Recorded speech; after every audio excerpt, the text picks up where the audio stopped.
Far away in the upper province of Scarron, placed atop a hill overlooking the hamlet of Hosen, sits Castle Elkenstone. There, the reclusive baron, Lord Bosganoth, sits in wait.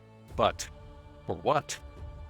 In Castle Elkenstone, the newest adventure by the prolific and talented Jacob Fleming of Gelatinous Cubism, a team of adventurers is enlisted to discover just that. Hi everyone, Michael here from Night Noon Games, and I want to share with you this new adventure that I'm super excited to run at my table. Alright, let's jump into things. And don't worry, I'll warn you before I divulge any spoilers. Jacob Fleming wrote and illustrated this adventure, and he does a great job at both of those things. You might know him from his very popular Old School Essentials sandbox modules, In the Shadow of Tower Silveraxe, Through the Valley of the Manticore, and The Scourge of the Northland. With Castle Elkenstone clocking in at a brisk 24 pages, the adventure immediately throws the party into action before leading them to the hamlet of Hosen. Once there, the adventurers have a few locations they can pursue in search of clues. A farmstead where a family had been recently murdered, the abbey where the abbot has come down with some kind of strange affliction, or to the home of the one villager who doesn't just look at every outsider with a side eye. Finally, the adventure leads through a dark forest and up to Castle Elkenstone itself, where the characters investigate the mysterious and reclusive Baron of the region, who no living person has ever seen. Once you get to the castle,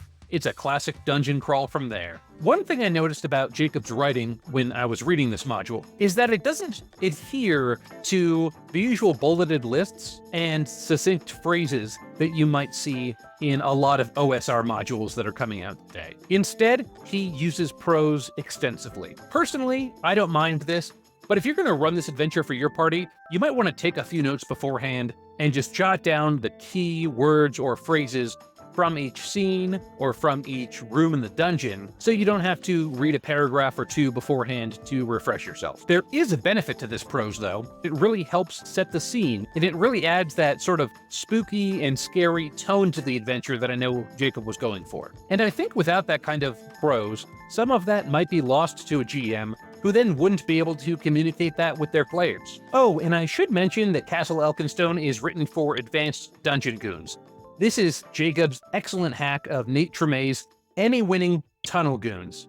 Now, if you want to play the module using Old School Essentials, which is what Jacob usually writes for, I've actually made a conversion of it designed for Shadowdark, which you probably know is easily playable in OSE or any other old-school fantasy role-playing system. You can get my conversion for just $1 at the link down below in the description. And you can also see how I made that conversion by watching the video that's popping up right here in the corner of the screen now.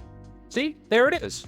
Oh, and by the way, if you are interested in Advanced Dungeon Goons, it's totally worth getting from the Gelatinous Cubism store. I mean, just look at this cute packaging. I've had this game for probably 2 years, and I just can't bring myself to take it out of this cool packaging. It comes with a booklet of all the rules, an adventure made for the system, and then also 2 cool little green dice. You know, they're green like a gelatinous cube, Gelatinous Cubism. You get it? I'll put a link for this down in the description below too. All right, now back to the module. Castle Elkenstone does a really great job at dropping little clues and hints for the characters as they're exploring the first few areas of the module. This lets the players know where they need to go and what needs to be investigated before they venture onward. And it does a really great job of this. I think that some people would consider this railroading, but since this module is only designed to be played in 1 to 2 sessions, you kind of have to signpost for players where they need to be going next. And I think that Castle Elkenstone is really effective in that way. And we can't talk about a Jacob Fleming module without discussing the art. And frankly, just with his other modules, the art in this one is fantastic. It's really fun to look at the interior art and see how the illustrations actually follow the same adventuring party throughout the module, from the strong start to meeting with people in the hamlet, to visiting the abbey, and then finally exploring the castle. This interior art is all inkings, but Jacob really goes the extra mile on this one with a full color oil painting for the cover. He even posted some behind the scenes photos on his Substack, which you can subscribe to with the link in the description. Yeah, it's pretty cool. I find the cover art striking and evocative, and it does a great job immediately communicating that this module is going to be a spooky horror adventure. Frankly, I think Jacob's inkings are some of the best work coming out of artists in the OSR scene right now, but this painted cover really shows his versatility.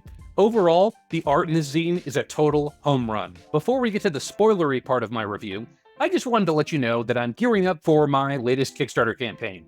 This one is called Attack the Light, and it's a zine specifically designed for Shadowdark RPG. It's going to include a new adventure, some roll tables, and some other supplementary materials. If you want to get your hands on issue 0 for totally free, you can subscribe to my mailing list using the link down in the description below. Alright, so on to spoilers. If you don't want to hear spoilers, you can just skip to the conclusion chapter of this video. So, the Baron who reigns from Castle Elkenstone, Lord Bosganeth, he is this kind of elk man demon who is on the verge of his renewal. While it isn't explicitly laid out what that means, I'm willing to bet that it would be some real bad news for the people in the region. Part of his power is derived from something called the Heart of the Demon, which can be found in the lowest level of the castle. If players are able to destroy the Heart of the Demon, it makes it easier to face off against Bosganeth later on in the adventure. But that's not an easy task, because this castle is also run amok with cultists. They've been the ones kidnapping people in the village in order to bring about Bosganeth's renewal. Frankly, I love cultists, and I think that the use of them here is really effective. I also enjoy that there isn't even a hint of these cultists really anywhere earlier on in the adventure, so that when the players get to the castle, it's going to be a surprise for them. The castle itself is a standard but very solid dungeon crawl. It's got some interesting traps and secrets, and it's enough of a maze to be a challenge. I especially like the Blood Ooze monster. It can slip down from the shadows along the ceiling to attack, and is just made entirely of blood, which I think is really cool. And of course, Lord Bosganeth and the 3 statues that are guarding his chambers will prove difficult for any party. But again, they can help themselves out if they destroy the Heart of the Demon beforehand. So if you haven't been able to tell already, I really loved Castle Elkenstone.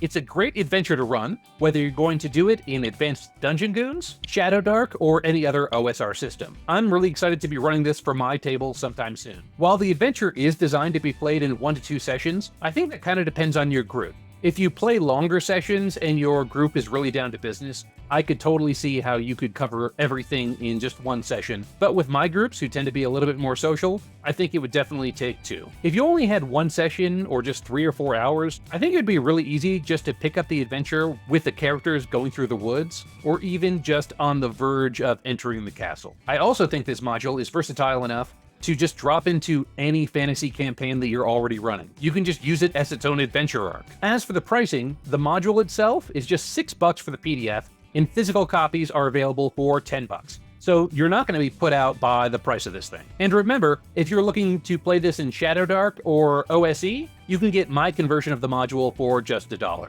Overall, I think Castle Elkenstone is a really great buy for anyone who loves a little bit of horror in their fantasy games. So, if you enjoyed this video, please make sure to subscribe to the channel and hit the like button. I'm going to be at Gen Con this year. If you are going, make sure to stop by the Arcane Library booth in Entrepreneurs Avenue, where I'll be spending most of my time. And again, if you want issue 0 of Attack the Light for free, all you have to do is sign up to my mailing list with the link in the description down below. Well, I think that's it. Until our next adventure, stay inspired and keep those dice rolling. Thanks for watching.